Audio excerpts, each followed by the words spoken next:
Educating, informing, serving. Fact TV, keeping government honest.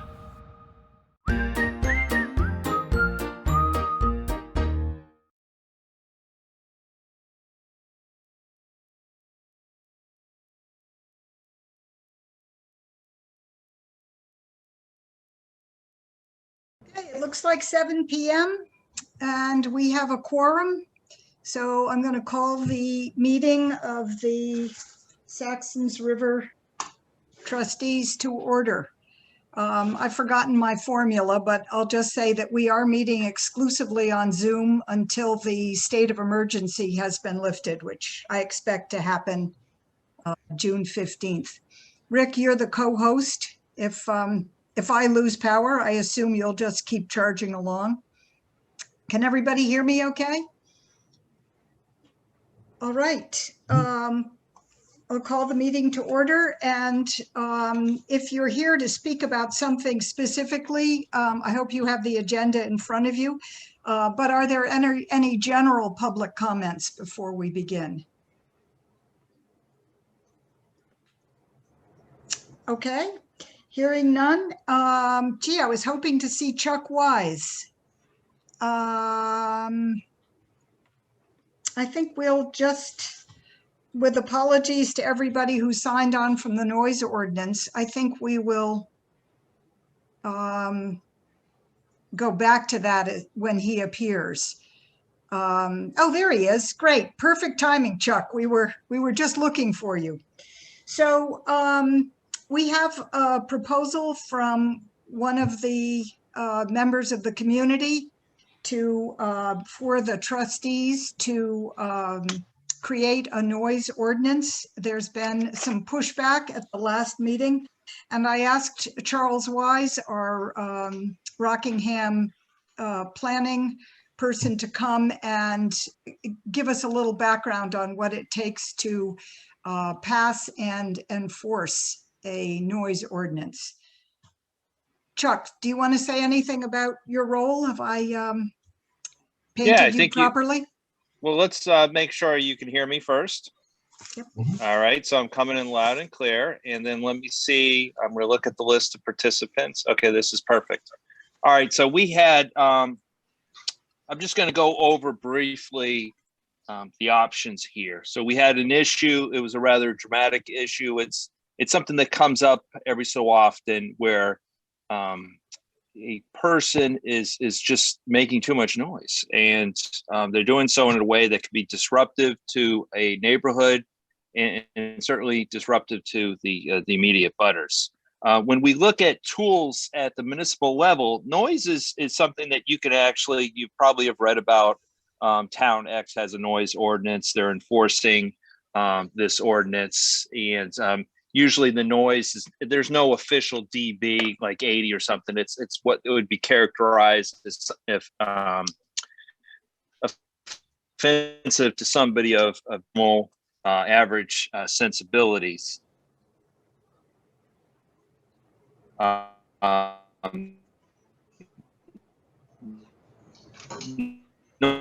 Noise ordinance asks the town village level being political subdivision. I want to prohibit, so no person shall operate a motor vehicle on public lands, private property, or public highways unless the exhaust system of such vehicle is free from defect, equipped with a muffler. Vehicles that fail to curtail or amplify sound levels can be cited for violations. This standard is somewhat easier than the noise standard because the noise is something we have to be out there to track. If we see that vehicles are operating differently than when they were first manufactured, that's something that law enforcement can cite. There are state statutes for disorderly conduct. That's, being able to cite an individual by state statute. The town or the village has the authority to cite somebody for making unreasonable noise.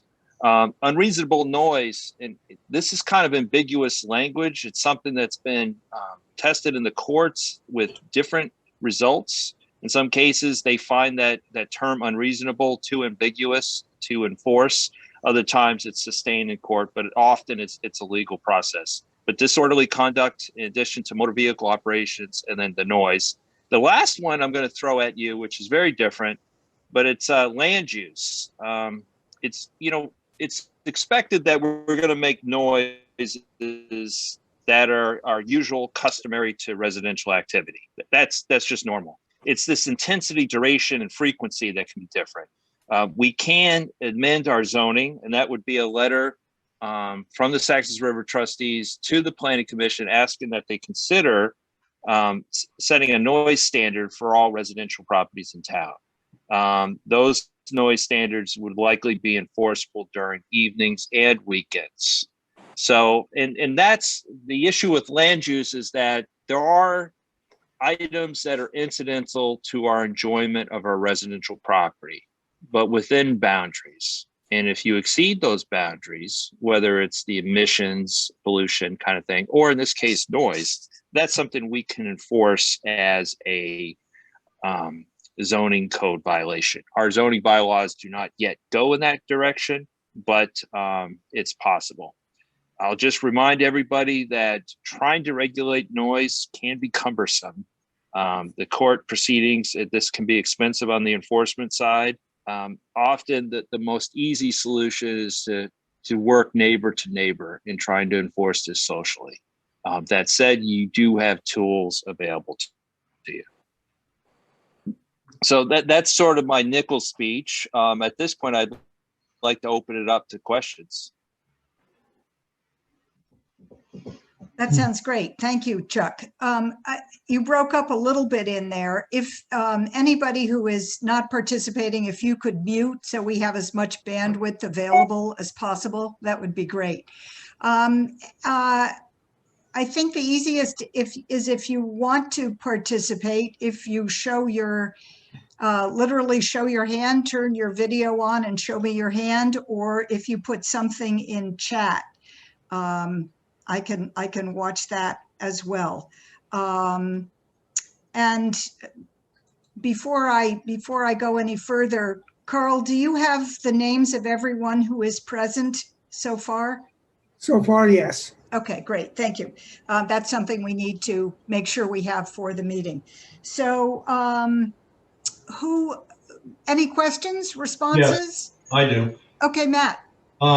So Chuck, you kind of stated that the town of Rockingham has in place some type of ordinance, or was it a state ordinance? The disorderly conduct is a state statute.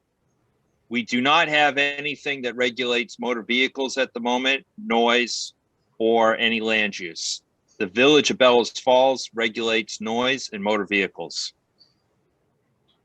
And do they have, and how do they do that? Do they have their own separate laws regarding that, or ordinances? Or they just? Yes. Yeah, this would be a separate ordinance, offenses against property and persons, and that's enforced by police. Okay. All right. So if the Village of Saxtons River wanted to move forward with something like this, you were stating that a letter to the Planning Commission? For the land use only, for the land use. For the land use.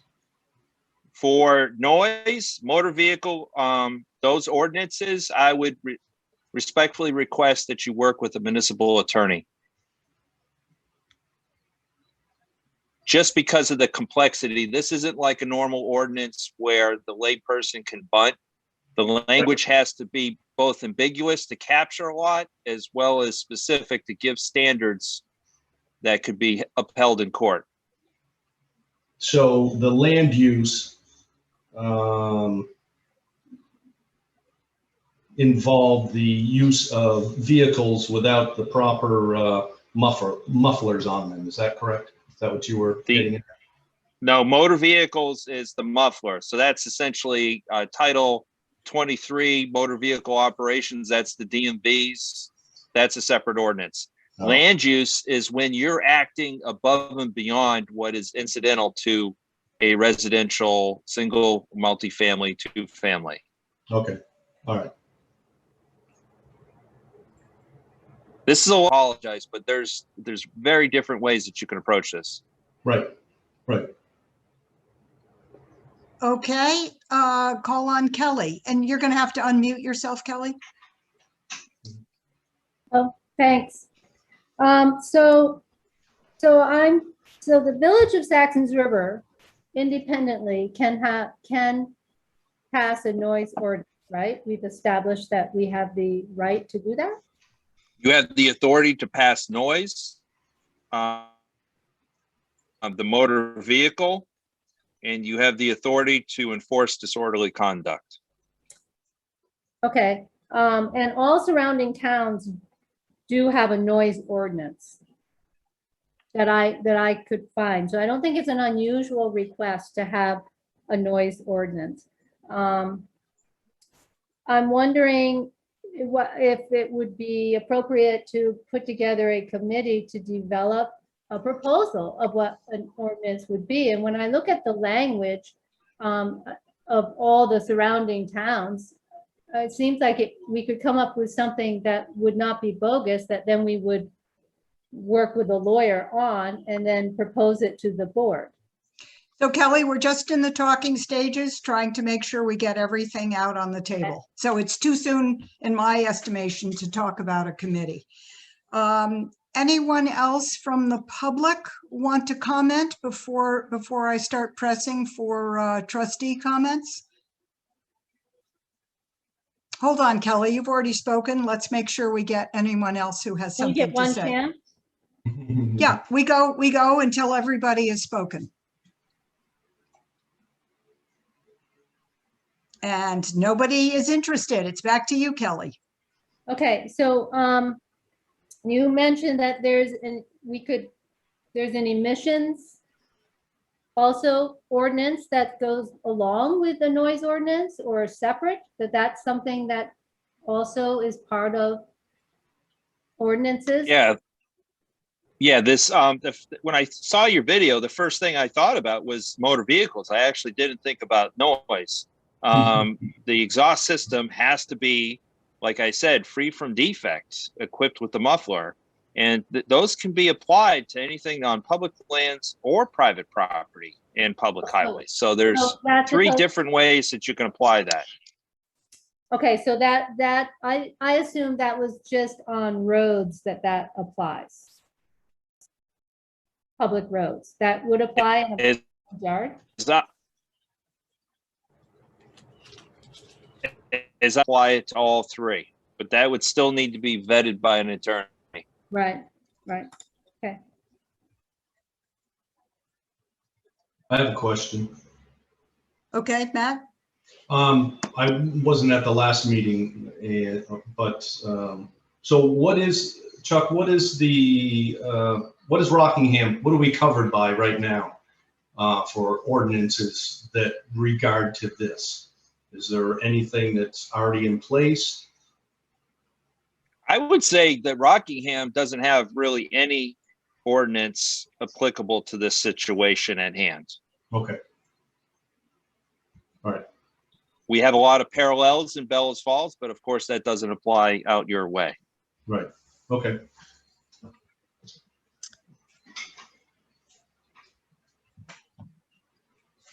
So I'm going to ask the question that I think you began to address, Chuck. What about enforcement? So I want to leap forward to, we were able to create a noise ordinance. We worked with our municipal attorney. He said it would pass muster. We were assured that it was clear and understandable. I'm assuming that would probably take some time to create. I know the traffic ordinance took a number of years to get completed in Saxtons River. So we have the ordinance in this magical world. How does it get enforced in a town that has no police force? Do you have a recommendation? In this case, the smaller villages that I've worked with in the past, they have to contract out to the sheriff's department. Yeah, there has to be somebody duly qualified to issue those citations, and that has the acumen to present the municipality's rights in court. And that's not going to be a volunteer. I can tell you in land use, I could apply a zoning violation. I would have to see it in person. I could not operate on hearsay. And then now the standard seems to be getting higher and higher, where your testimony alone is often insufficient. I have to also collect pictures, video, or whatever, and present that. So I can't even use video from somebody else, because that, can get kicked out. So it does require a fair amount of time for you to monitor directly a situation, issue the citations. And then present it in yes, court. that's right. If they just pay the fines, that's a whole other thing. Sometimes people just pay them, and they seem to be immune to that level of persuasion. So the court is the recourse if there is no fine, or does the court need to be consulted in order to create the fine? In this case, I issue the fine. They have within a 15 or 30-day window, it depends on the type of fine I issue, to appeal that. If it's appealed, then we go to court. Many of these types of fines are appealed.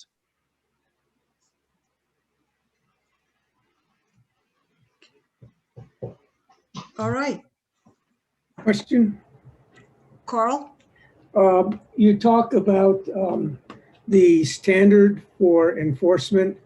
It wasn't clear to me whether you were referring to the standard that of evidence that a law enforcement, say the sheriff, would need to collect, or the standard that a citizen would need to collect. I don't think in this process, if you are official, that you had an ordinance, the enforcement of that ordinance would have to be by somebody duly designated by the village to issue the citation, record everything. It gets cumbersome when, I guess I could call somebody in as a witness, but even then that gets tricky. Usually, in order for me to issue the citation, I have to see the transgression. Okay. And a follow-up. So then we as a village do contract with the Windham County Sheriff for a certain measure of law enforcement. If there were a noise issue, either it would have to occur while the sheriff happened to be in the community patrolling, or the sheriff would have to be called to come witness. Is that correct? This is correct. This is where I depend on citizens the most. I'll often get texts, or I'll get, information that tells me this is their pattern. So there is some calibration that goes on with citizen support. So it's not just serendipity that I show up and catch them. Often I'm advised ahead of time.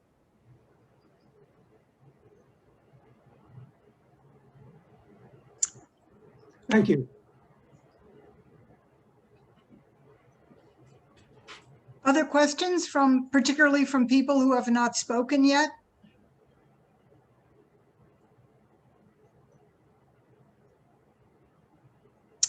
Nicole Barnett. I'd just like to say it's unfortunate that we're moving past the neighbor to neighbor conversation. So going forward, I definitely am going to be part of the meetings and such, because this all stems from us, as we've already determined. Chuck, would it be possible for you to email me some of the information that you've shared tonight so I can review it with my husband and my son?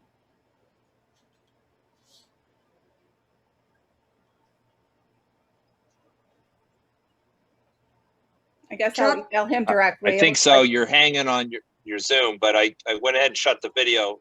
Yeah, I think we can talk directly if you want to. Okay, I'll contact you tomorrow. Thank you. And Chuck, you're planning at rockbf.org? Yes. Okay, good. All right, well, what is the sense of the board?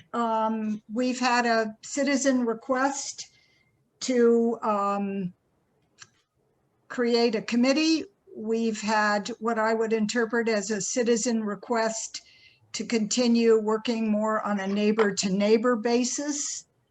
I, of course, can keep leaving it on the agenda, but I don't want to keep bringing Chuck to the meeting unless we have more specifics to ask him. So I'm going to ask board members to respond.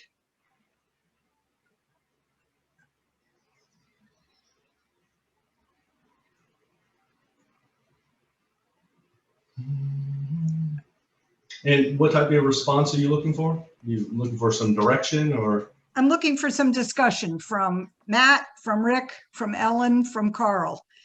Do you have a sense of what you would like to do at this point in time? Well, I think personally, and thinking about the village of Saxtons River,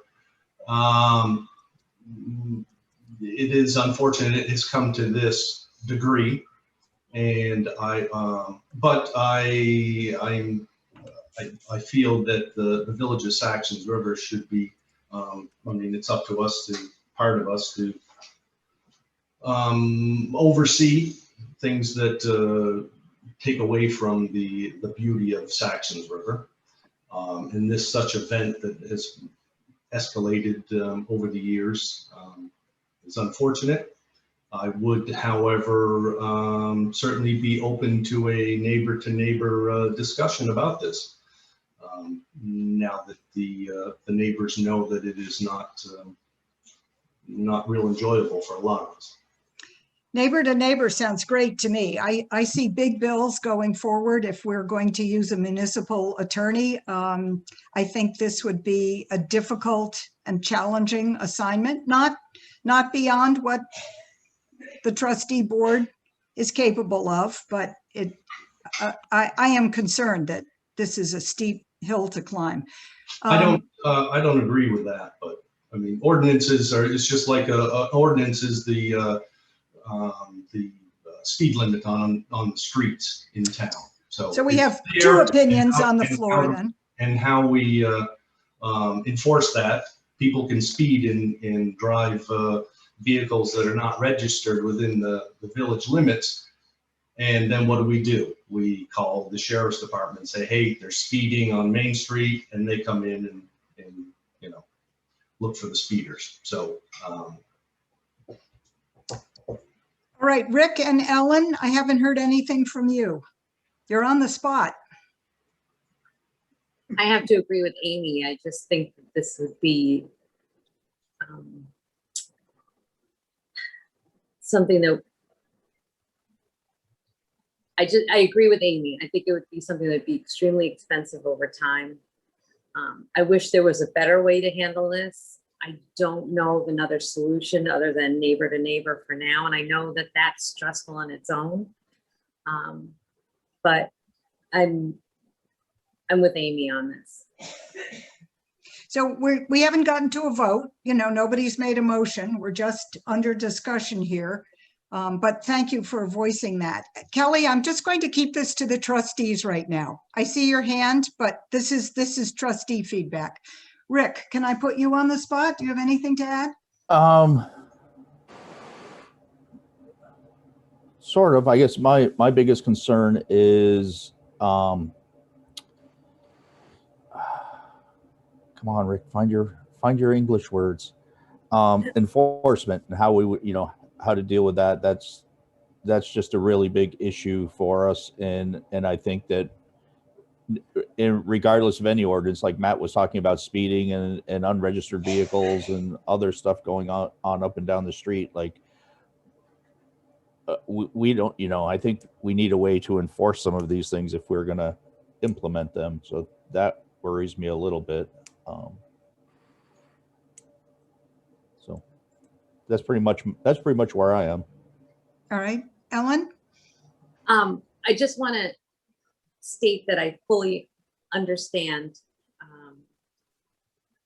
the value of a noise ordinance, because I live right on Pleasant Valley Road, close to 121. And there are times when people are going by and it sounds 10 times louder than it should be. And I wish that I could fix it, but it's the enforcement. I don't know how, because by the time I would call the police or whoever else, they're long gone. I feel for everyone. because we want it to be a peaceful place where everybody gets along. I just don't know how to enforce this. Okay, I'm going to call on Carl next, and then I saw Rick had his hand up. My initial feeling is that it would be possible to write an ordinance. I don't think it would be a quick process. I think you would be looking at about a year for something to go through. Just from the mechanics of passing an ordinance and the time it would take to debate and write it. I'm concerned about enforcement. We can say that the sheriff would enforce this as part of their regular duties, but in fact, we don't contract with that many hours of sheriff time. And the chances of effective enforcement, I think, are rather low. We have the sheriff, for example, watching people speeding on Hartley Hill Road past my house and blowing through the stop sign, and they still do it. I mean, as people get stopped, but the sheriff's not here all the time, and when they're not, nobody gets caught. It keeps going. So I think that if we were to pass an ordinance of this sort, the chances of it making a major difference are not as high as one would hope. And I think the risk of creating ill feeling among people who might feel targeted by it is something we also need to consider. I mean, we have to be careful about how it's written and what it's written about. You know, so something, for example, that deals with emissions and sound control on motor vehicles is generic and specific. And that might be less offensive than something about loud party noises or loud music, which also might come under a noise ordinance and raises the sort of subjective question about reasonable use of a property. So I think we should look at, we should look at things that are clear cut and as unsubjective as we can. And I don't think anybody on the board is really going to want to be in the position of trying to control enforcement of it. I mean, it's definitely something that we would need to contract out to the sheriff. And it may mean an increase in our budget. For Oh my God. Rick, Carl, have I cut you off? Are you? No, I'm just rambling. Okay. Rick, did you have your hand up again? Yeah, I just wanted to kind of follow up on it. You know, Ellen was talking about the noise where she lives, and it's where we live is quite interesting. You know, not just above the dump corner swimming hole, of course, where we get to enjoy all the people partying down there, but the noises that come up and down the river, including the big booms, like sometimes it's really hard to tell even where some of that noise is coming from. I've scratched my head trying to figure out where some of, both, stock car sounds, there was different gunshots, there's all sorts of noises that seem to echo up through the valley. So sometimes it's hard to pinpoint what and where those noises are coming from. So I have one question for the trustees. I guess I'm a little disappointed on your lack of support and your squeamishness about this issue. I'm sure you're okay with the 115 decibel noise racking your house in your area, but it's not happening in your area, so I guess you're okay with that. Matt, slow down a little, would you please? If you'd like to make a motion, that's No. fine. No. Okay, let's keep this civil. So I hear no interest in making a motion on the board, and I know Kelly at least wanted to speak once more, and perhaps some other people from the public as well. Kelly, you have the floor. Thank you. So I just want to point out that it's absolutely, the idea of a noise ordinance is absolutely not because of one neighbor. So I've lived in town, oh gosh, almost 50 years, right?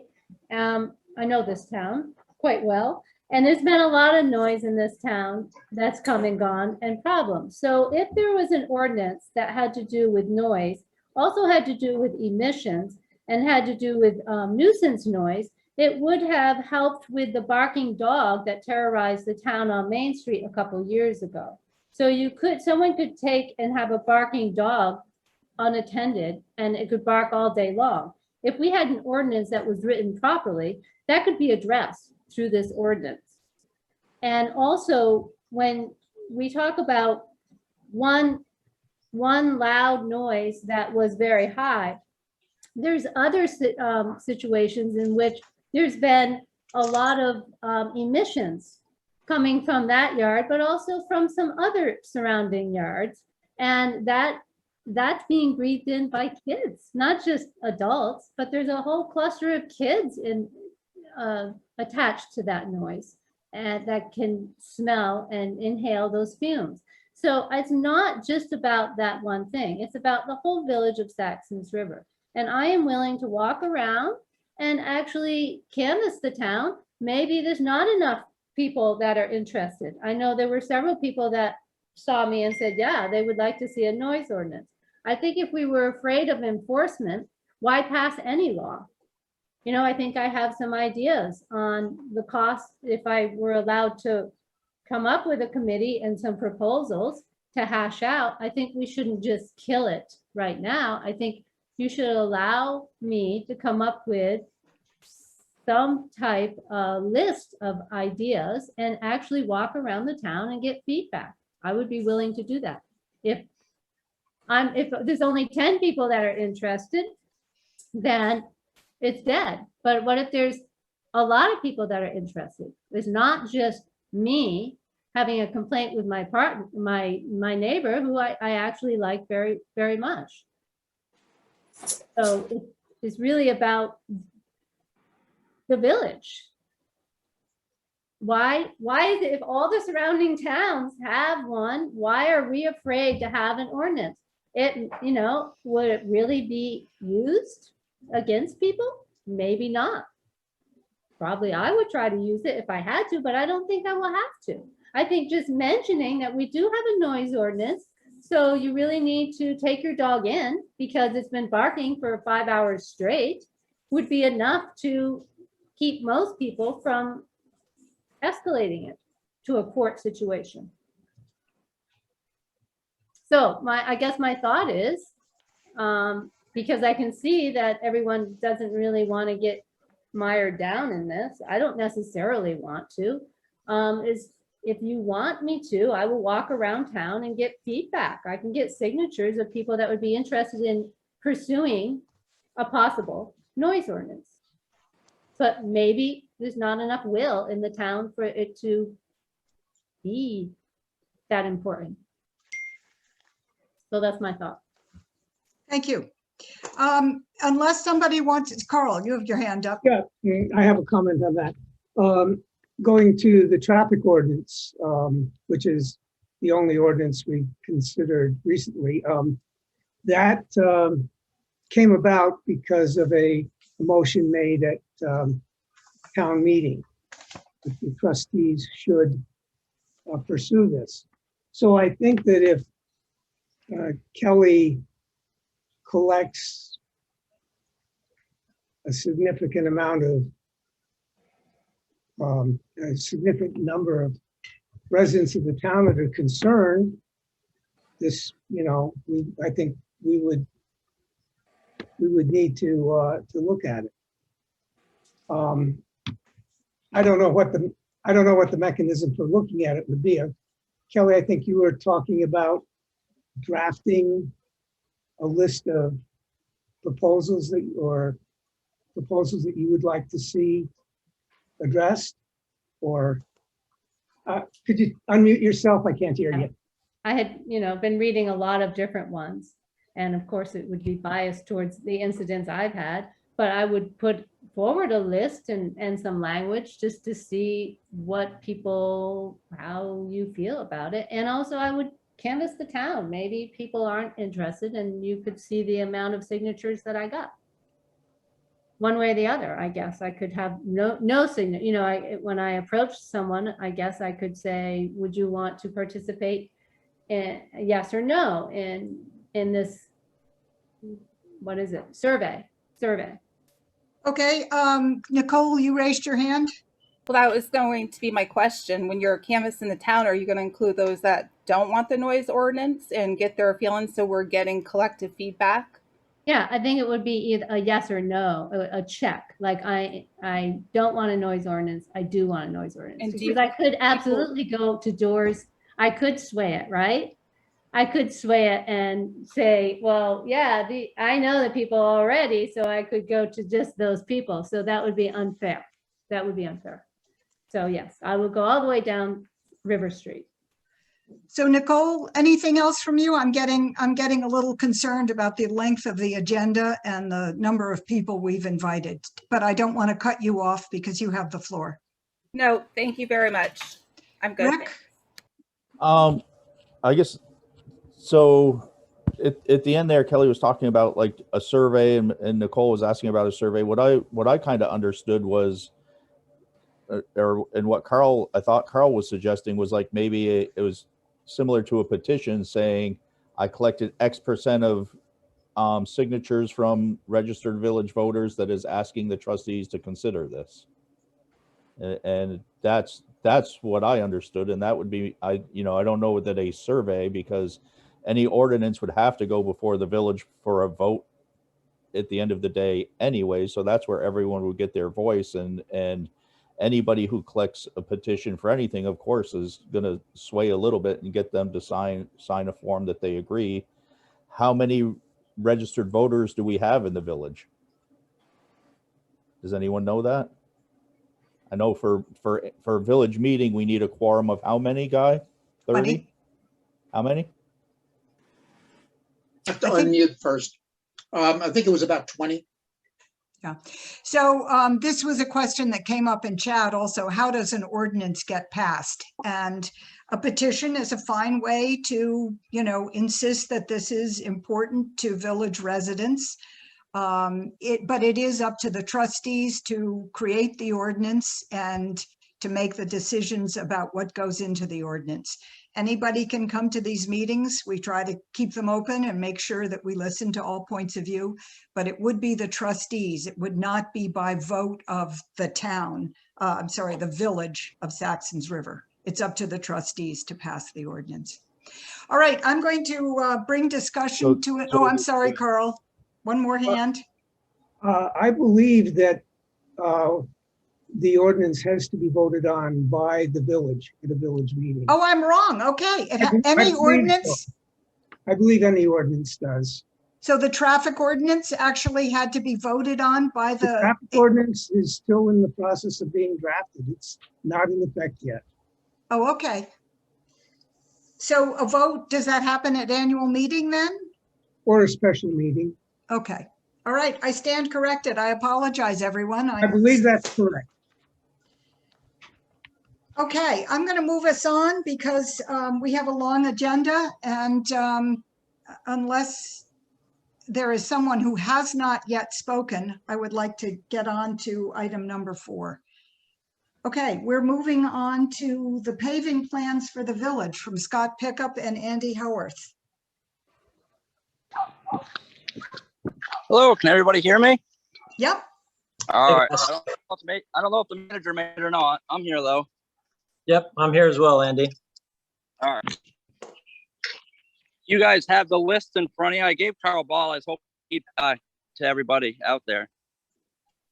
I forwarded it to all the trustees. Okay. Well, thank you.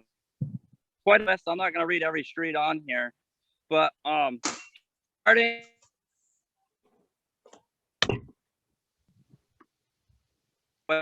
Mr. Street. I'm losing you, Andy.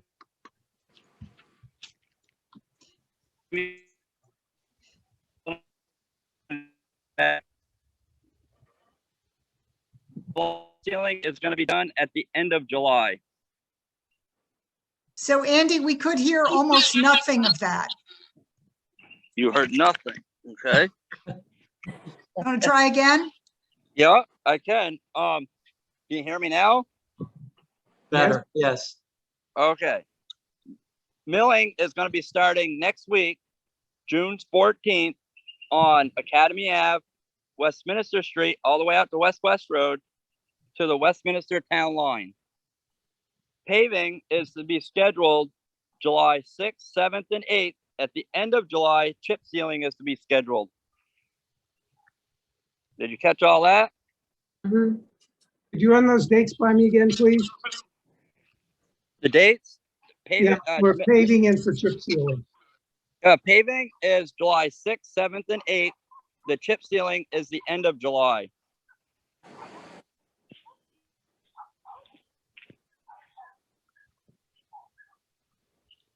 Thank you.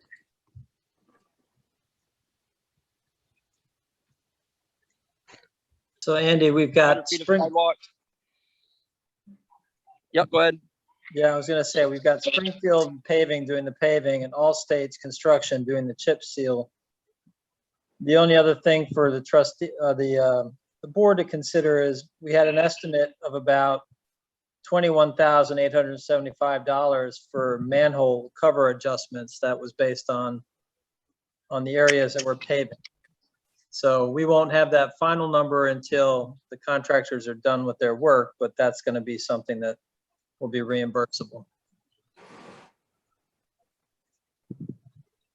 And that was a high number too, because the structures on Westminster Street and Academy Ave are not going to have to be adjusted, so that number will be lower. Hey, that's great. We love that kind of news. You got anything more like that for us? So Scott, I didn't understand the statement about those costs are reimbursable. Or maybe it was Andy who said that. Yeah, well, the cost for the utility, like those utility covers and some of the manhole adjustments, that'll be something that as part of the bid, we're gonna ask the Saxtons River to reimburse for the cost of that, because that's a utility cost. Okay, I think you were clear about that before. We have new trustees on the board, so they may have questions, but we discussed that when we were planning our budget. Oh, great. Okay.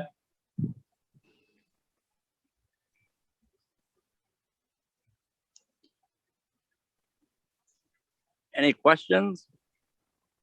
Can we make that list public, the list of what's happening? Do you have any objection to us putting that on, No, say, the? no, by all means. If you want to include the dates too, that would be great. That way the public knows.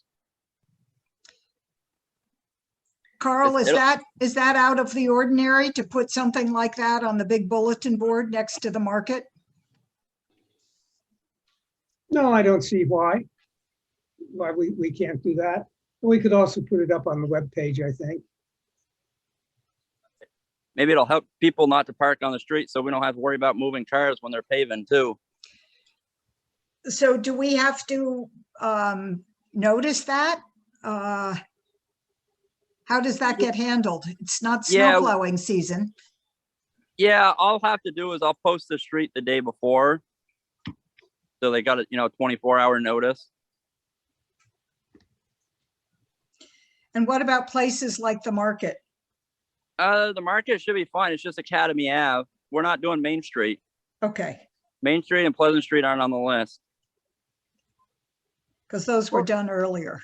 Yeah, most of the streets we're doing, other than Academy Ave, I don't think there'll be issues with parking. And maybe School Street, but by the time we pave, school will be out, so that shouldn't be an issue. Okay. I know there's been the question people keep asking me, and I don't know because it's not a village question, is how far up Pleasant Valley Road is Rockingham going to go? We're not paving Pleasant Valley Road this year. Okay. That's not on the list. That's next year's list. Thanks, Amy. I was wondering that myself. No, Yeah. Ellen, Yeah, I think you're going to have to stay around for 4 or 5 years to make sure this gets done properly. I'd like to also throw in redoing the sidewalk in front of my house up to the rec area. Yep, that's bad shape. I know. All right, more questions for our town manager while we have him here in Saxtons River, so to speak, or for Andy, our highway department. Anyone from the public?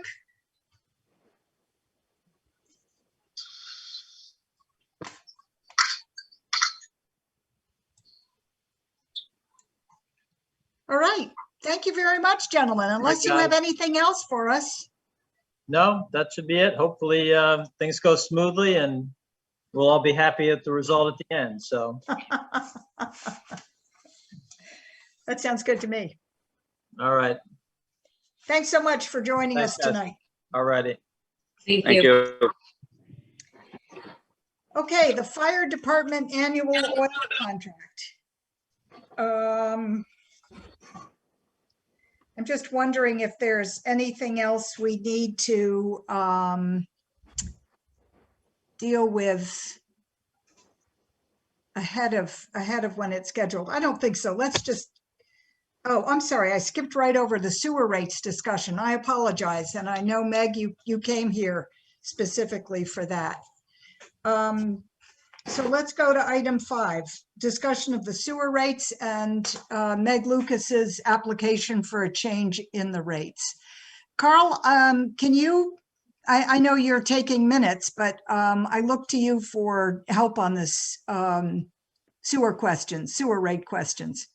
I'll pitch in, and also if Ben, if you feel like putting in a word, that would be great.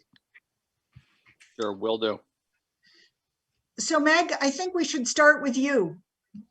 Do you want to explain the reasoning behind changing the sewer rate for your property? Sure. Can you hear me? Yep. Okay. Well, in the past, we've done Airbnb and probably for, gosh, I don't know how many years, but last year with COVID, we decided not to do that. And we've decided to permanently not list the property for occasional rentals, which we did during the summer months. So you're saying that you are no longer renting any part of your property? Right, exactly. Yeah, that's correct. Okay, and so for people who are new on this, what does running an Airbnb require in terms of sewer rates?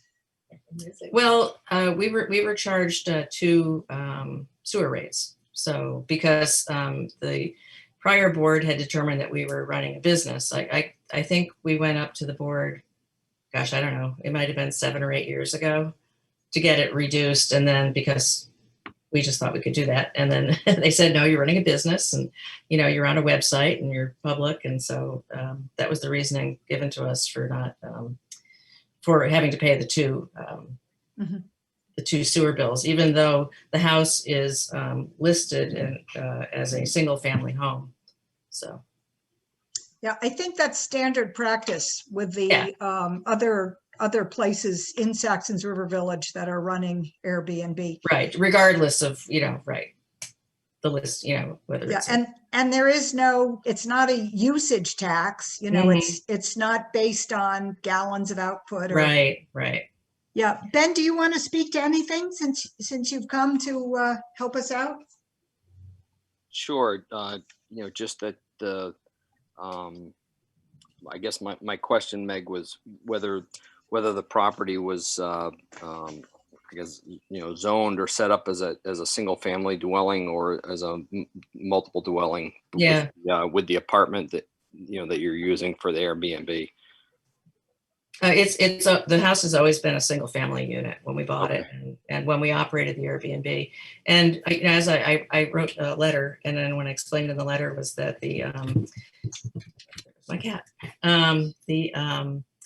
the bathroom situation is basically, it's a shared bathroom that whoever uses the apartment, the rooms upstairs has to share a bathroom in the downstairs part of the house, which is the downstairs bathroom for the downstairs.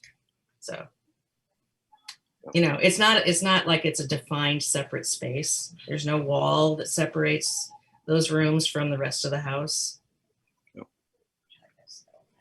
Yeah, I mean, I'm no longer a trustee, but Right.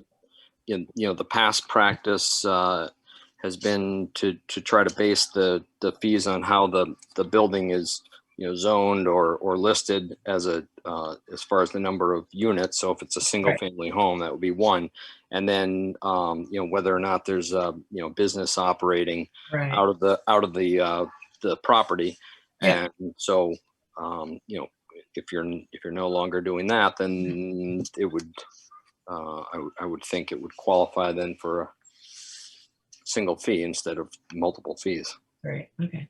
Yeah. Thank you. So do we need to vote on this, Carl? No, I don't. Well, I don't know. We have voted on appeals before, but I've actually just gone ahead and changed it in the template that I'm making up to set the fees to single family based on your description. But we can, I guess we can take a vote on it. I would suggest. Ben? So I mean, the board is going to wind up voting on the sewer fees, and the sewer fees are going to be based on how all the properties are going to be classified. So I suspect that it's going to get voted on indirectly, or you could vote on it directly. Okay. Any other trustee input? Carl, Rick, Ellen? Meg, I think you can feel comfortable that you're only going to be charged one fee. Thanks. I appreciate that. Carl, do you want to go forward on sewer fees tonight? I know this is something we have to do. Rick, go ahead. So I don't know if Ben or Carl can answer this question. Are sewer fees for the previous or upcoming year? For the upcoming year. For the upcoming year. For the upcoming year. Yep. So the fees have been the same for the last 2 years, up a little bit from what the fees were for the 3 years preceding that. I'm still working through the numbers and need to find out some information from the town and from Vermont Academy and from other special users, which I hope to be able to do by our next meeting. I hope to have a rate calculated based on the spreadsheet that Ben gave me, but I'm not really ready to do that tonight. I haven't gone far enough yet. Okay. Yeah, Ben? So Carl, one other thought on that is it might be a good idea when you get that information compiled, to circulate it around to give people a chance to look at it. Right. And just for everybody's information on setting the rates, the residential rate setting is pretty straightforward. It's basically how many residential units are at the property. So sometimes that does change, but for the most part, it's pretty stable.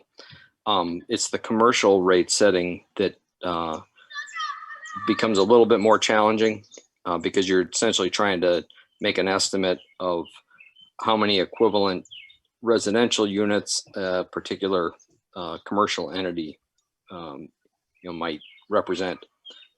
And there is a basis for doing that the village has used for many years, that was based on something that the state had set up. And so, Carl does that, but my point in bringing this up is that that's where the review really needs to take place, because every year there's businesses opening, closing, changing use. The enrollment at the schools changes, the number of employees at establishments changes, all those things factor in. So it does help to get input from as many people as possible to try to flush out any changes that would be pertinent that should be factored in. Did you typically do some kind of press release or put up a sign, or what? How do you try and make the input happen? So there's some commercial property owners that would send updates to the board every year. And then there was other establishments that Louise took the lead and would reach out to get updates from different businesses.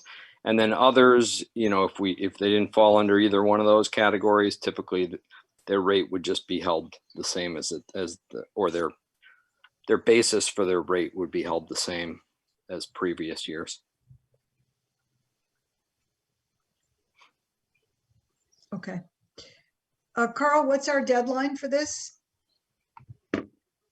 The sewer bills are sent out in August, I believe. It seems that the time in August has varied depending on how difficult it has been to set the rate. But I would hope that we would be able to set a rate and have the bills go out August 1st or July 31st. Am I wrong then? You might want to double check with Alex Barrett on that, because I thought that the bills went out maybe in July, due in August. Okay. But I might be wrong about that. I know that Sarah has taken over for Alex now. That's required signatures and a lot of knowledge passed back and forth. That happened last week, I believe. So we are, I think it's still a great idea to check with Alex. Sarah wanted very much to be here tonight, but she's ill and wrote to me that she couldn't make it at the last minute. So let's try and keep her in the loop as well, Carl. But it sounds like this needs to happen at the next meeting, or at least a pretty good stab at it. That's my goal. Okay. Anything else? Questions, comments from the public on Louise? I know you're sitting on a lot of information there. I feel like I would love to have you run this meeting, but I know that's not why you come. Okay, we are up to the fire department annual oil contract, and I can share that screen. Oh, thanks, Ben. So long, folks. All right, thank you, Ben. I can share that screen. Would you like me to do that? Let's see. Well, I'll just put it up briefly.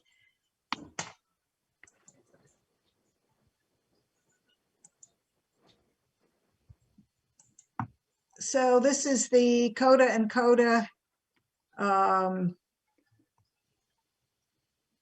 beginning of the discussion. So this is the oil contract for the Saxtons River Fire Department. And I actually meant to look it up and see what we spent last year, and I'm sure it was significant. So it's a capped price option or a capped budget option. And I apologize for sending it to you relatively late. I typically get the mail on Saturday, and I should probably do it a little sooner so you have more information ahead of time to review before we come to these meetings. Does anybody have any expertise or background in oil contracts?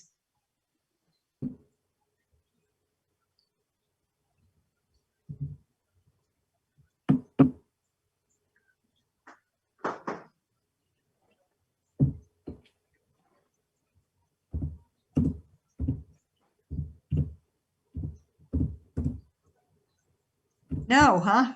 No, my recollection is that we have not contracted for a budget price, that we have paid what the price was of each delivery. And Amy, Louise Amy, correct me in this. Hold on, Louise. Yeah, Amy? go ahead. we have never done this because we always felt that it locks us into things and the price goes up and down. So we have not, in my memory, ever done this. Okay. I would not recommend it. Thank you, Louise. I'm going to stop sharing so I can see your faces better.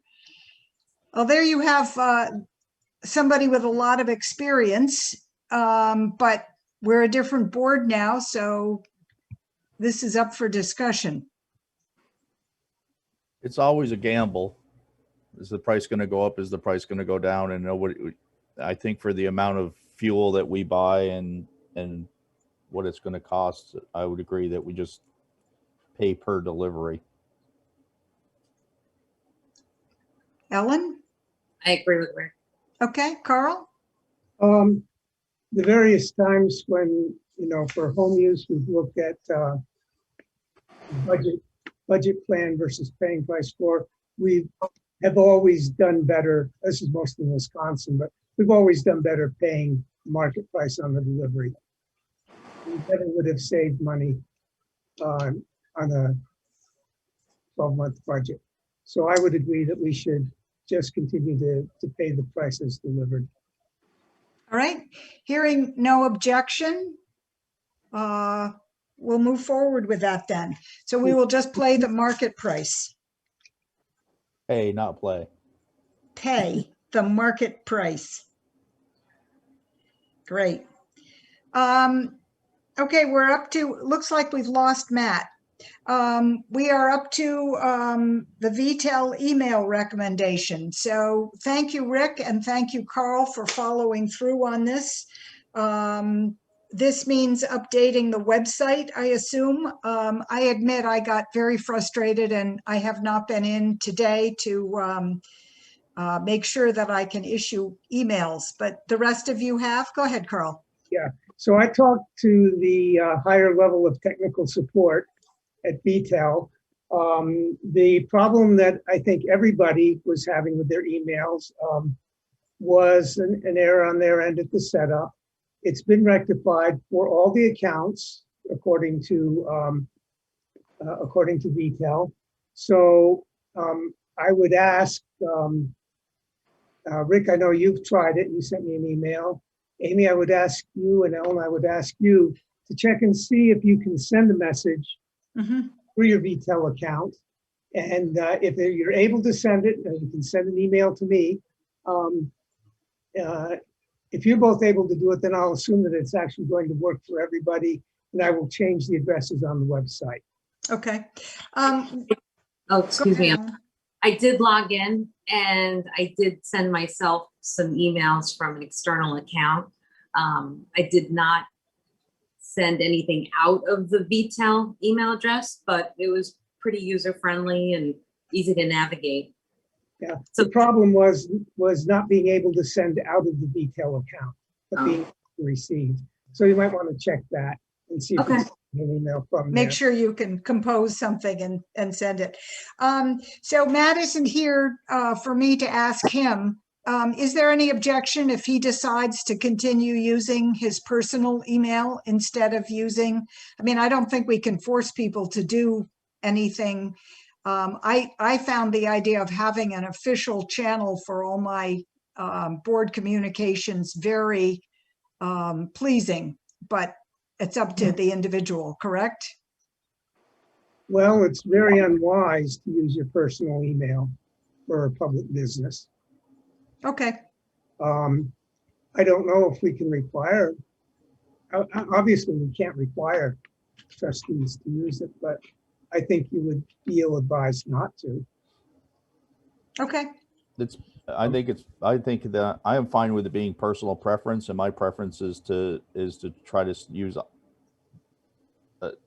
I personally prefer to use a separate one for all formal village stuff, but that's my preference from having been through the open meeting law. Submit all your emails before, so. Okay. We are on to, I have a question yet. okay, I'm sorry, Carl. I don't mean to rush you. So right now we have the Sax River Gov account at Gmail, which is sort of a generic village account.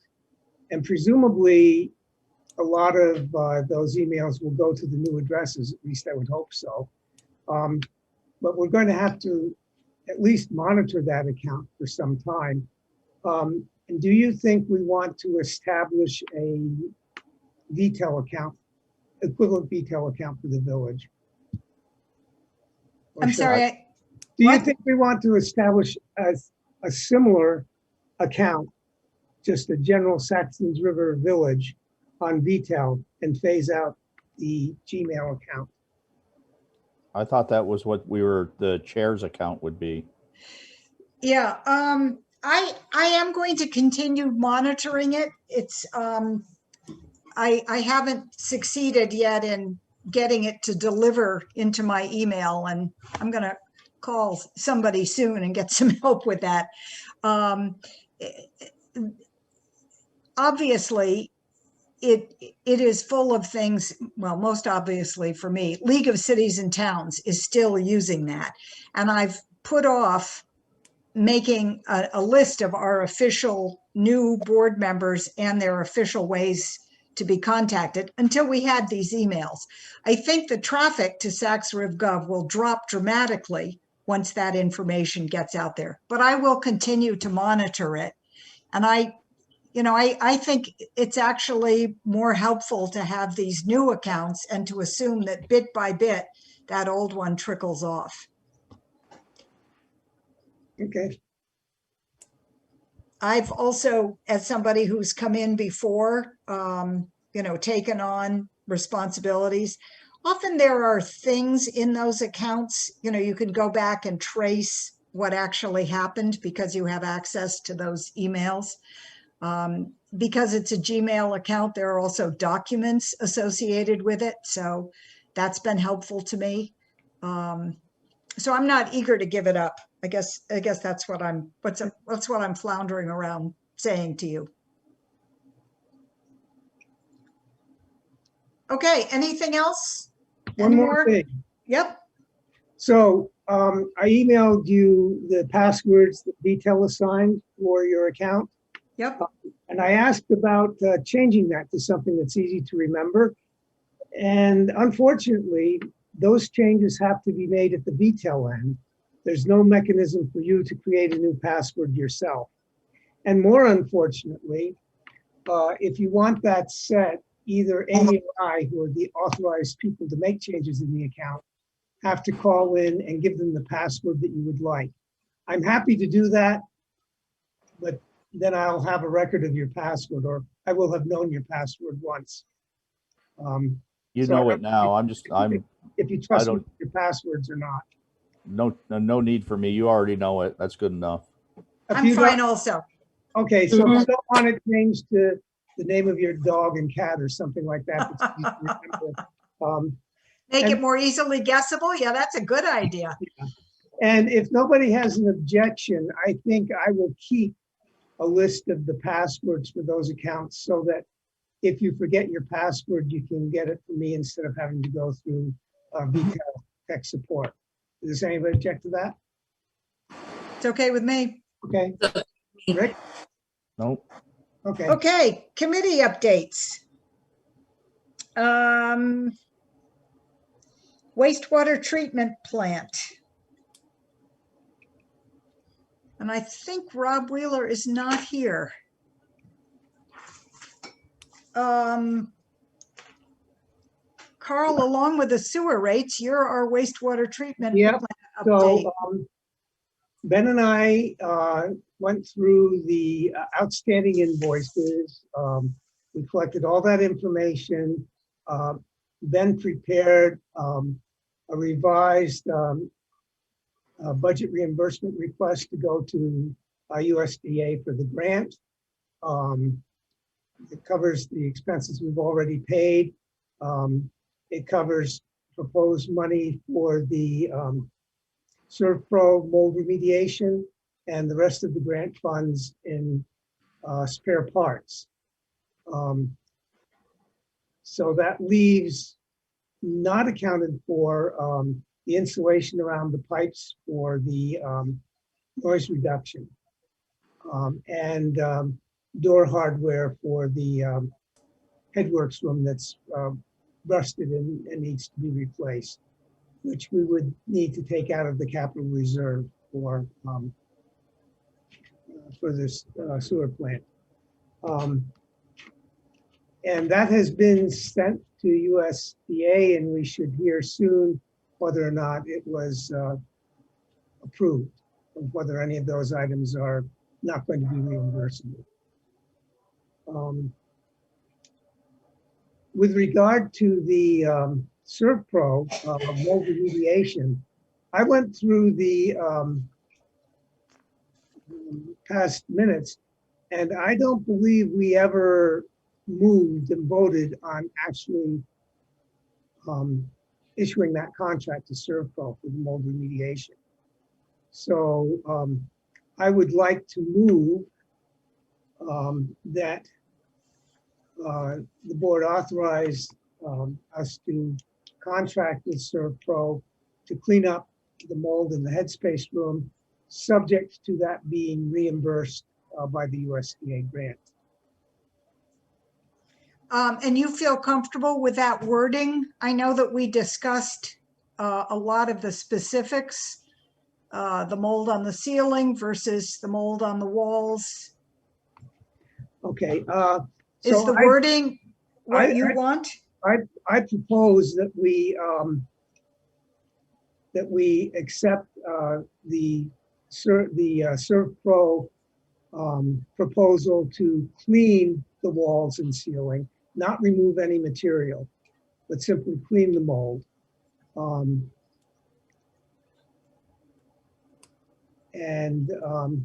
Again, subject to that being reimbursed.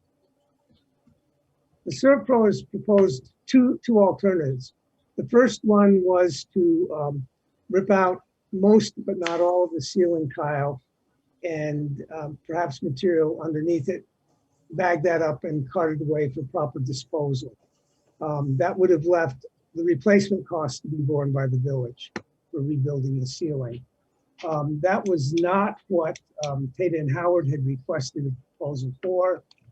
So they got back and asked for a proposal just to clean the mold and treat the surfaces. That did not save a lot of money. It saved about $100, I think, to simply clean versus to tear out and throw away. But we would not have to replace any of the ceiling, and they would be able to clean the entire ceiling. There would not be an area which they were unable to reach to remove tile. Okay, Carl has made. I'm suggesting that we accept the second ServPro. Let me amend my motion. I move that we accept the second ServPro proposal to clean mold in the headworks area, subject to approval of that expense for reimbursement from the USDA grant.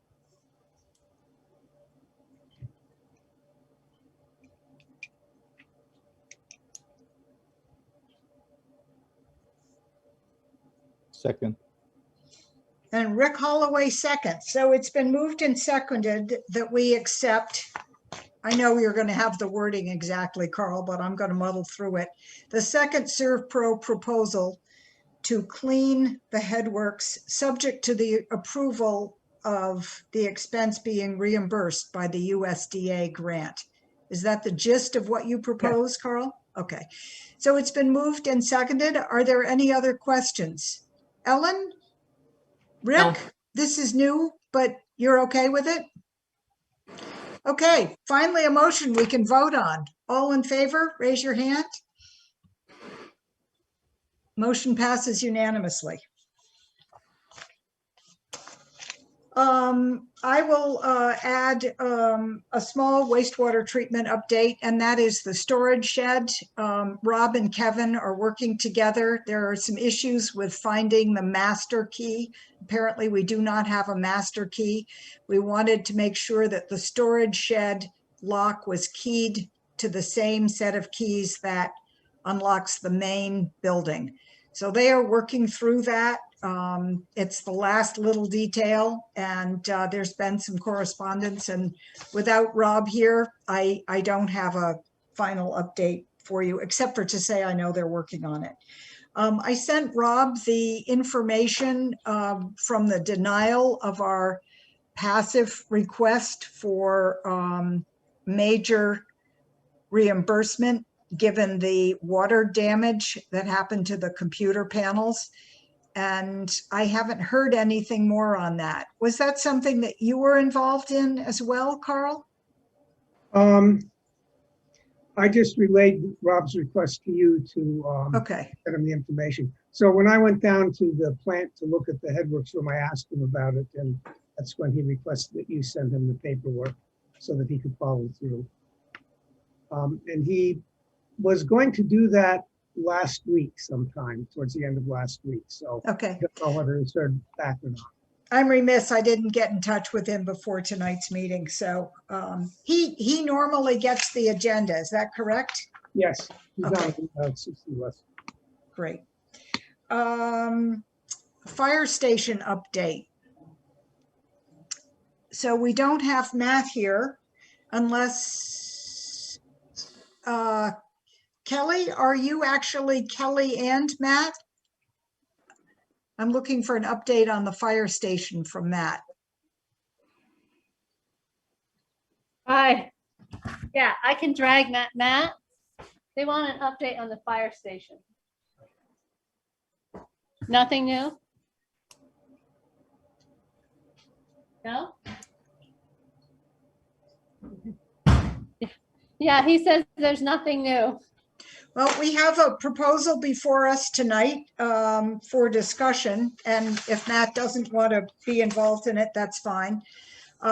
So under fire station, I've given us 3 bullet points. Discussion of Dave Moore's proposal to clean, scrape, and paint the fire station. Review progress toward the new fire station, and because it's relevant, review the procurement policy, which is a treat that Ellen and Rick, I'm sure, are looking forward to. I don't know how you want to, these 3 are sort of all related. So Dave Moore sent us a proposal that he would clean, scrape, and paint the fire station for $8,400. I know people have said to me, are we going to get a fire station or aren't we? And if we're getting a fire station, then do we want to spend $8,000 on painting the old one? And the procurement policy is because anything over $3,000 requires that we pay attention to the policy. So where do you want to dig into this? What is the policy? Oh, the procurement policy, I sent it to you. It's also on the website at rockinghamvt.org under Saxons River Trustees. It's lengthy and serious, and for the purpose of tonight, I think it's important that you know that if we were spending federal funds, we would have to jump through more hoops. But because we're spending more than $3,000, unless it is an emergency or a special case, we also have to use the procurement policy. So does the procurement policy require multiple bids? Yes. Is that the, I don't know. I haven't seen where you sent it, so I'm still. Oh, I'm sorry. It should have come out with an email that included the agenda, the fuel contract, the letter regarding sewer rates. It seems to me there were at least 5 attachments. And it came out just the other day because it came out yesterday because it also includes the warrant. So it would have been mailed to you yesterday afternoon. So there's a section on competitive proposals. I'm sorry, I've got it in front of my screen, so I can't wave at you. As Amy said, federal grant funds require special methods of procurement. Expenses less than $3,000 don't require competitive proposal. And we can agree to forgo a competitive proposal in circumstances where it is not practical or appropriate to seek a competitive proposal. Otherwise, the policy says we will solicit multiple competitive cost proposals as part of the procurement process. So my reading of that is that for a project of this sort, we should solicit proposals. So before we get there, I want to make sure we really want to paint this structure. That's why I put these points together. I don't really have the history of what we've done so far for painting for the fire department. Is it something that happens every 5 years, every 10 years? So the bigger picture here is that we've been talking about a new fire station. Right.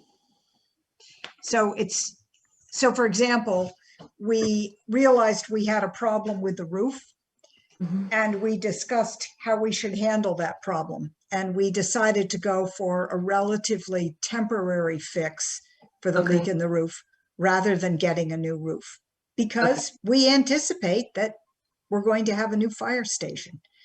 I mean, I'm wondering, it's been on the agenda for a long time and nothing is happening. So I wonder if we need to revisit this process. I mean, Celia Bohannon continues to send in checks from her fundraising, and thank you, Celia, for that. But other than that, I don't see a lot of evidence that we're really taking action on the fire station. So I ask you seriously, where are we with this project? I see that there's something in the chat. I think that's from Matt. Yeah, Kelly, is that your comment or Matt's comment in the chat? So Kelly writes, It's my comment. Okay, thank you. Yeah. So I think it should be painted as well, and I think that we're 2 years plus away from seeing a fire station, to be honest. With contractors are swamped right now, building materials are through the roof. You know, things aren't hashed out to the point of where we have solid, you know, if Matt says there's no like updates or changes, then there's nothing really solid happening or planned at this point. It's still in process. And the fire station looks like crap. So it's putting lipstick on a pig, but sometimes if you want to win the blue ribbon at the fair, you got to do that. I agree with Rick. I think we're at least 2 years from building a new station, even if we're able to do the design build approach that Matt's been working on. It's still going to take time. I think that the building is kind of an eyesore, reflects badly on the village. And I think painting it is probably a good investment in our village image, not to mention good investment in protecting the structure for the remainder of the time we need to use it. So I am in favor of painting, and I agree with Kelly's comment. I think absolutely this is something that should be, that we should solicit bids for.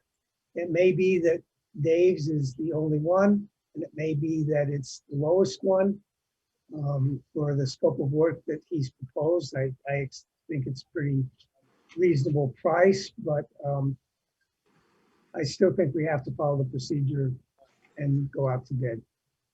all right. Anybody want to volunteer to prepare a bid for review? Don't all speak at once. I will. I'll talk to Dave to make sure that we're Apples to apples, oranges to apples to apples oranges. and that he understands why we're going to ask other people.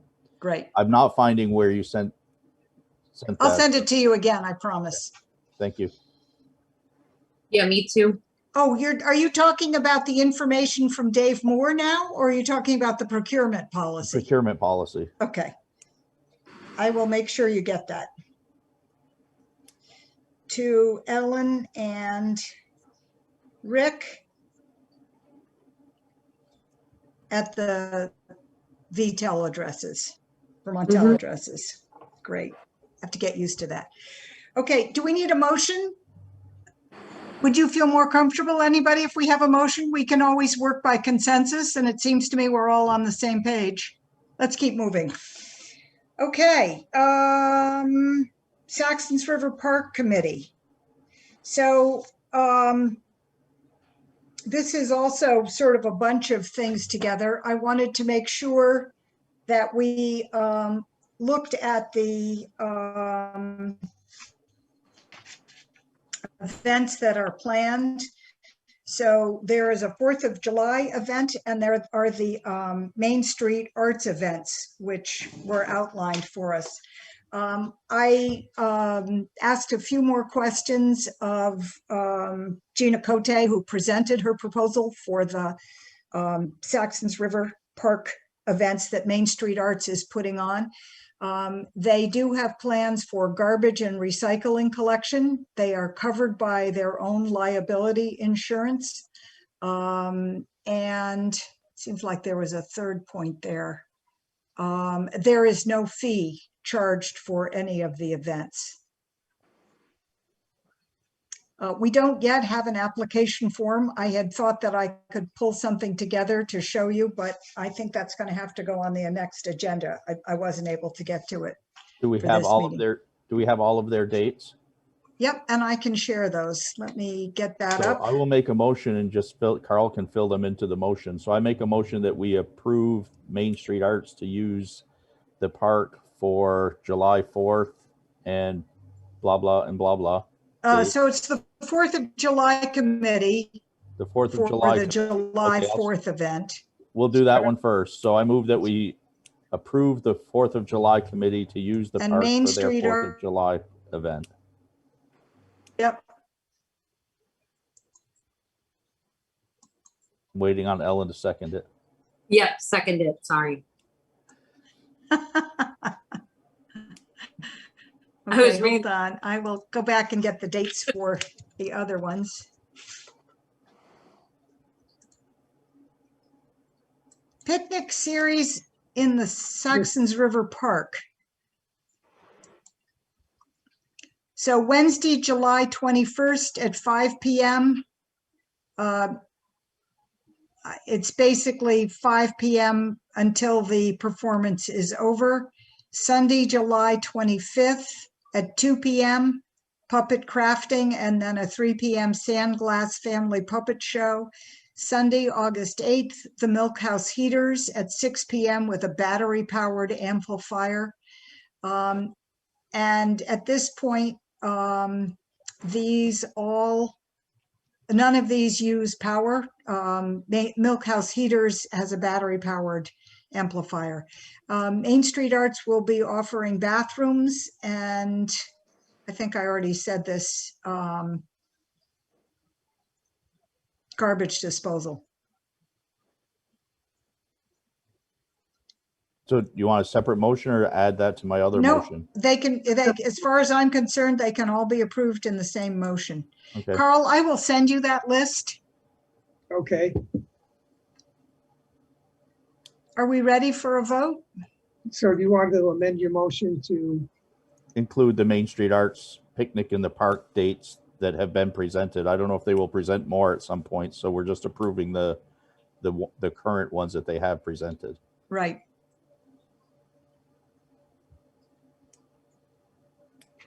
I'll second that. Okay, it's been moved and seconded to approve 4th of July use of the Village Park and, I'm sorry, the Saxtons River Park and Main Street Arts Picnic Series in the Saxtons River Park. All those in favor, hold up your hand.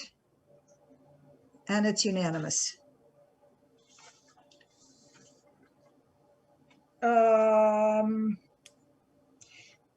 Rick, you had spoken about a manager. Do you want a volunteer manager for things like maintenance in the park? Has that discussion proceeded at all?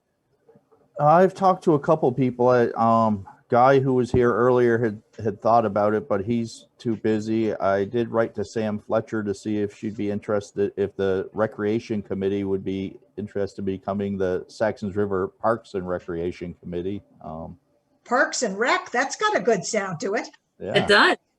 I haven't heard back from her, so I don't know if she just hasn't seen the email or if she's like, oh my God, no, I don't want to do that. But okay. I have, so that's still up in the air. Yeah. Okay, I think it'd be great. I love that idea. And a couple people have said to me, I'd be happy to work, but I'd like to have somebody else do the organization. So I think that would be great. I also have been emailing people to see about a committee, and I have some commitment, but I realized that we need at least, so one person is willing to be on the committee, a person with quite a bit of background and expertise in this area, but ask that I find 4 other people so that it didn't rest completely on one person's shoulders. Yeah. So I'm working on that. I have 1 other person, so that's only 3 more. And that's for the park committee, a park? Yes, committee? yes. So my thought was that we could refer things like a policy, or questions around, is this approved use? I mean, I'm hoping it will be phenomenally popular, but it would be nice to have something set up so that there was a regular way to make application for use. And Yes. Well, my thought is similar to the rec, that there is a committee chair or person that people are directed to schedule, plan, and get approval to do something there, so that we don't have to handle each request. That it's clear. Here's the application. Here's the guidelines. Like you do for the Saxons River Rec. Yeah. For the pavilion. So is that Sam Fletcher who's the committee chair? For the rec, yes. Yeah. Okay, great. And so this would be the manager that Well, I don't know. I mean, the things could operate in parallel. We could have somebody that was very comfortable with maintenance issues that didn't want to do policies, and a committee that would do policies and review applications and make decisions.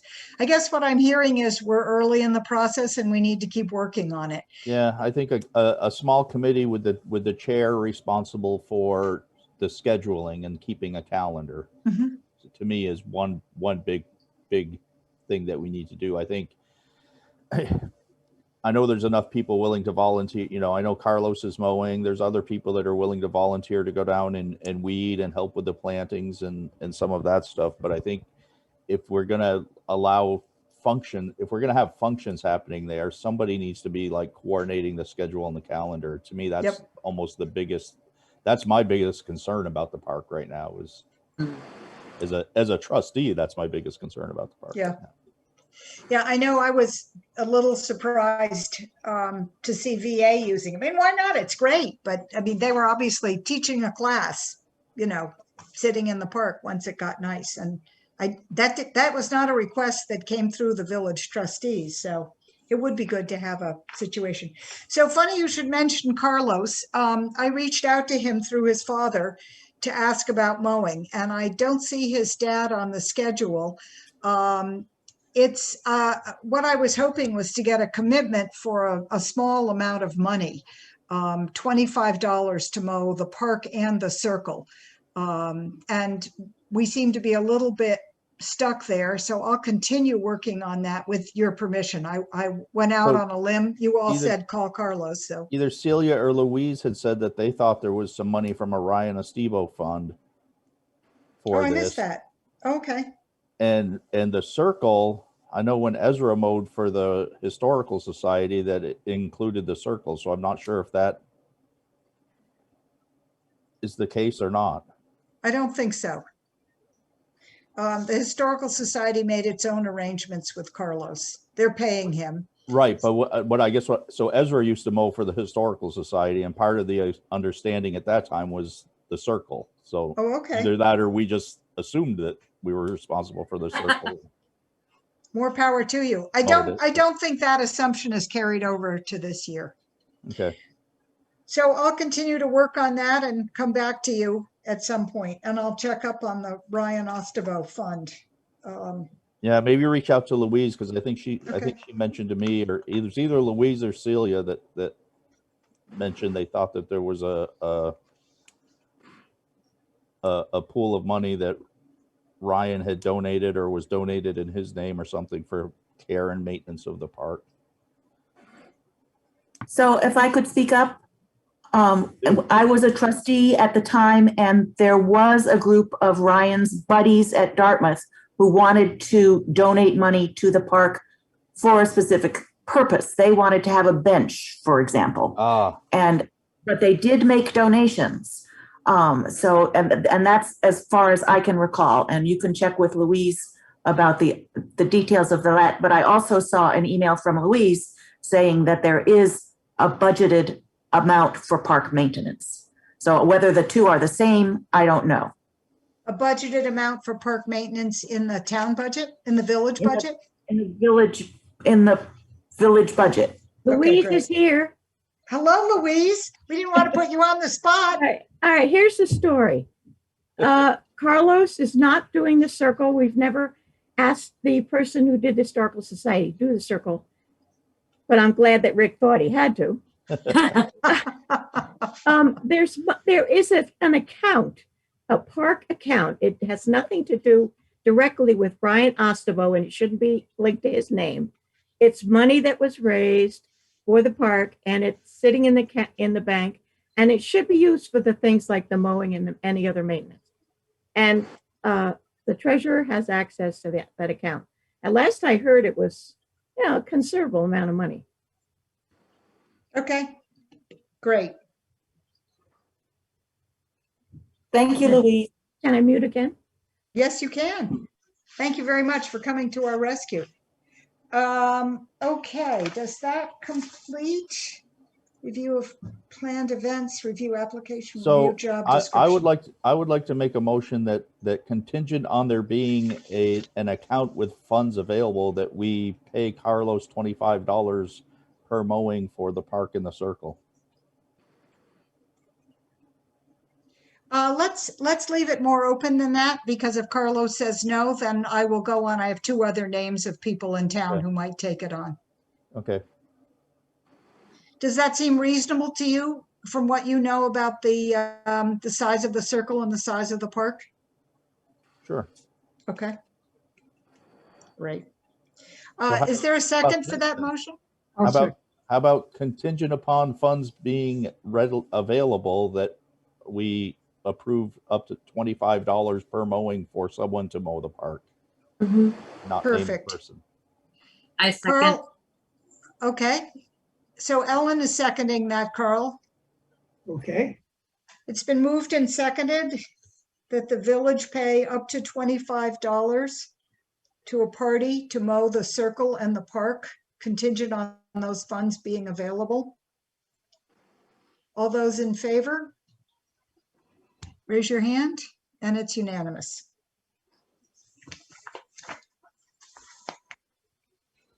Okay. Speed Radar Committee.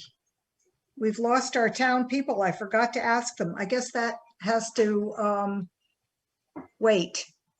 Unless, Rick, do you have an update on the Speed Radar Committee? Yep. Great. Sort of.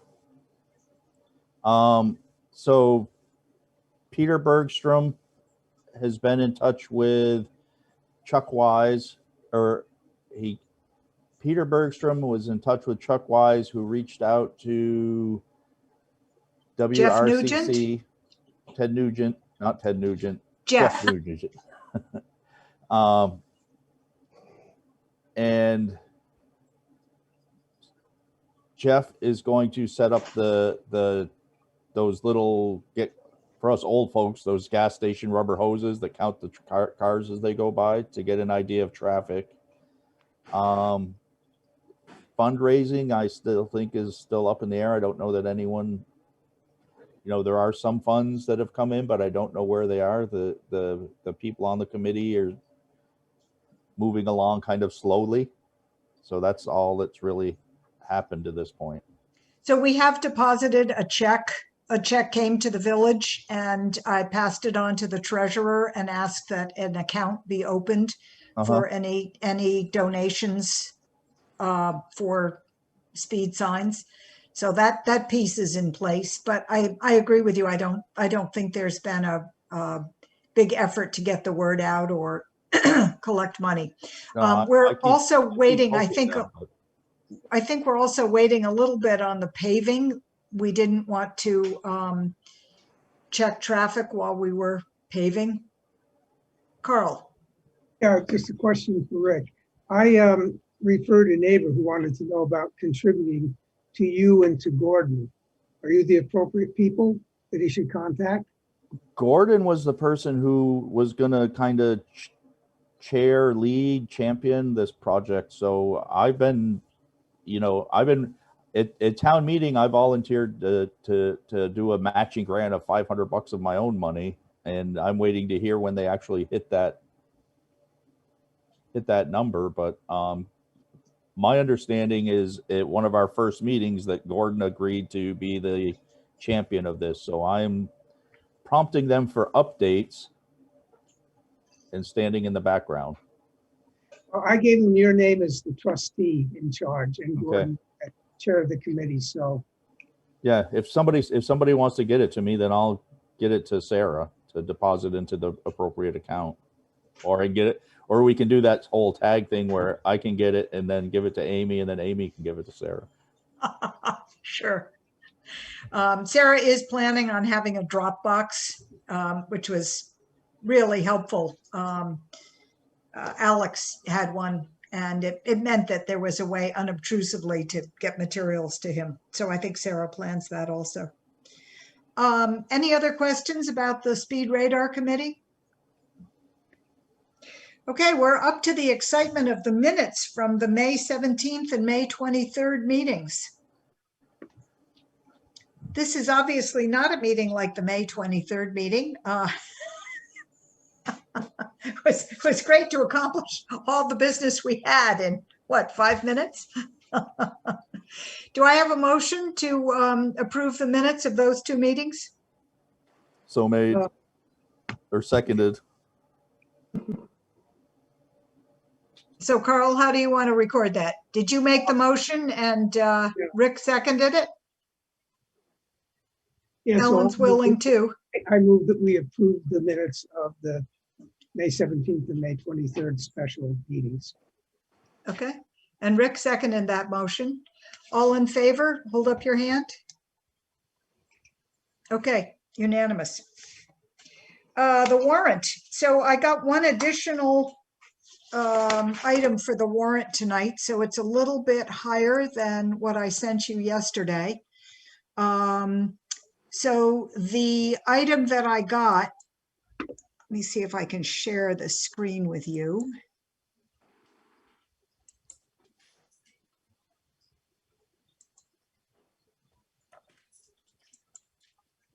So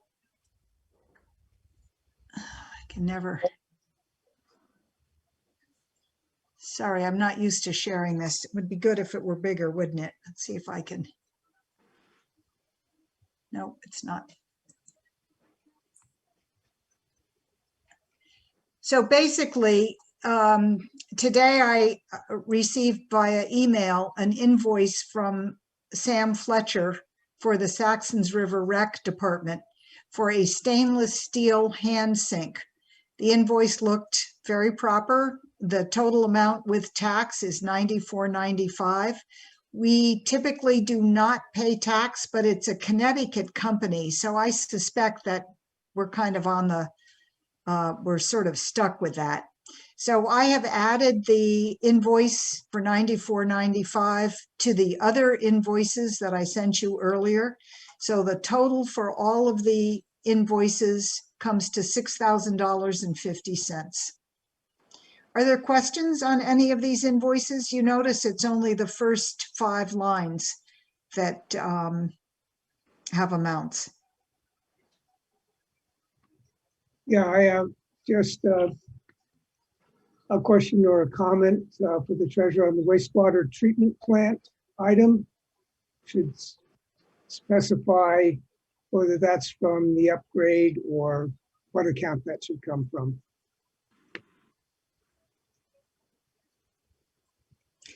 The Fastenal. Yeah. For towels, hand towels.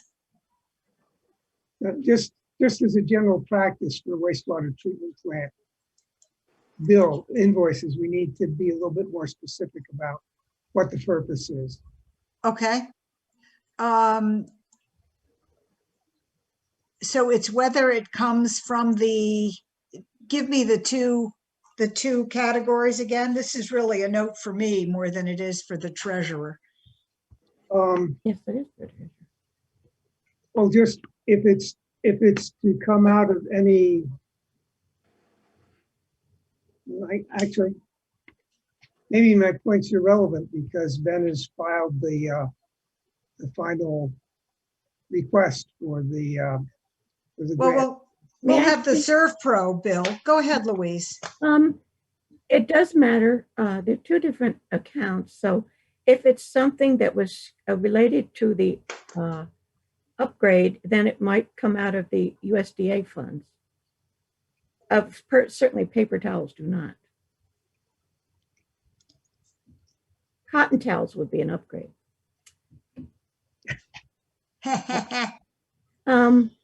And yes, we are we don't pay taxes anywhere. We're a nonprofit. So Okay. It doesn't matter what state it is, but I don't know how she can recover the $5 or something that she's already paid on her credit card. So she should be reimbursed for the whole thing. Okay, thank you. Well put. All right, other questions? And I can bring it back. I just thought you had seen it. Are you ready for a vote?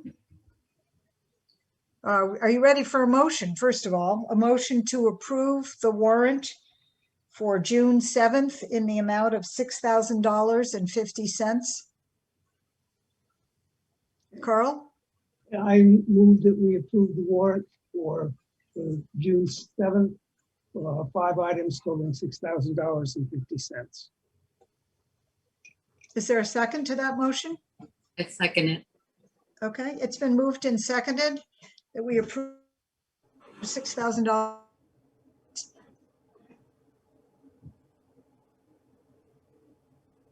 And Amy froze. Did everybody freeze? Just you. Just you. It's the shock of $6,000.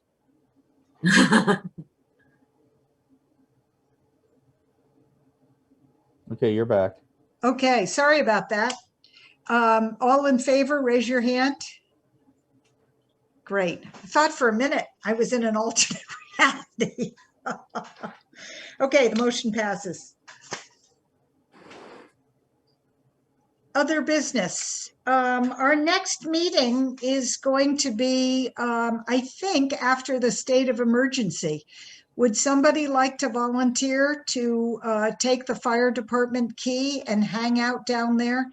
Or would you want to meet in person down there? It's a small space. I don't know how many of you have been in there. Ellen, have you ever been in the fire department? No. It's a little meeting room. Mm-hmm. And I've only been in to visit. Carl, did the trustees all used to meet there? That's where we always have met. It's crowded. It's yucky. It's dusty. We could not have fit all the people that attended remotely tonight. And I personally don't want to go back to meeting there in our cloudy conditions until we're a little bit more secure with what's happening with COVID. So even if the state of emergency is lifted, we can continue to meet as long as one member is there for any members of the public that want to come. Do we want to ask Main Street Arts, or what do they call it, 24 Main? If we could meet in one of those spaces? We could. Good, yeah. You know, 24 Main, I believe, is formerly Christ Church with the big basement. I don't know if they have Wi-Fi or internet there. They do at Main Street Arts. I don't think that there's Wi-Fi in the basement of the church. It's the daycare Wi-Fi, Oh, okay. and they're not willing to share it. We can run a line from the sewer plant up. We could meet at the sewer plant. You could meet at the sewer plant. Is there a You be room at the careful, sewer plant Louise. big We're enough? gonna rope you in. All right. I think at this point, what I'd like to suggest is one person go to the fire station and the rest of us continue on Zoom. Would anybody like to volunteer to be that one person? Could be me. I will. I wouldn't like to, but I would do it. All right. Let's Kind of make a, you. it's kind of a yucky space. If you think the outside is like kind of yucky looking, you should go inside.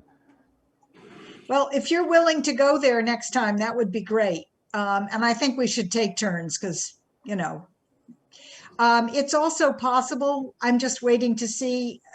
I mean, I think the legislature has finished, and I don't believe there was a change to the open meeting law past the state of emergency. But League of Cities and Towns will tell us that typically on July 1st. So Rick generously agrees to go there, and the next meeting will be by Zoom with Rick at the fire station.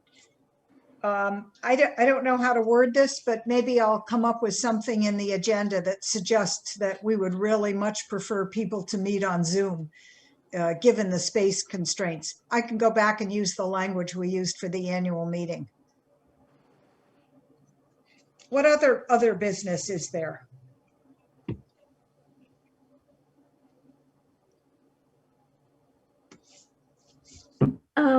There is an award ceremony tomorrow night for the park at 7 o'clock on Zoom. I assume you're all aware of it. Mm-hmm. It's been great to see the press in the Brattleboro Reformer and the Shopper. So great. Well, I sent that in. And there will be coverage, additional coverage by the Reformer, according to the reporter. Did anybody hear Howard Weiss-Tisman on VPR this morning interviewing Sue Hernandez about the 4th of July? Oh, no. I saw it on 7 Days at the end of the day. She never mentioned what they're going to be doing, though. No. Are you all aware of what their plan is? I think last meeting, they gave a brief summary, but I'd love to have an update. What have you got, Louise? That's all I know. They're going to read the Declaration of Independence, Heidi, and they're going to sing the Star Spangled Banner, and they're going to have a flag contingent from the Legion. That's all I know. Sounds great. So, yeah, I was chatting with Heidi the other day. So they're going to have the color guard from the American Legion walk across from the Historical Society. They're going to have Brad Robinson's going to sing the national anthem. I guess Heidi's going to read the Declaration of Independence, and then they're going to sing the Vermont state song, maybe. Oh. Some song. I forget what the other one is. Great. And is there a time on that? 9:30 a.m. Terrific. I think they're going to run a cord from Chris Morrill's house over. Yeah. Not an electrical cord, though. know, I was reviewing the thing that you all signed, Louise, and it doesn't say anything about electricity in it. I know, well, they can have it, I guess. But we don't provide it. Right. Any other business? Motion to close? Yeah, no executive session necessary. Motion to adjourn, absolutely. Rick moves to adjourn. Is everybody okay with that? Yep. Thanks, members of the public and Fact TV. It's great to have you here.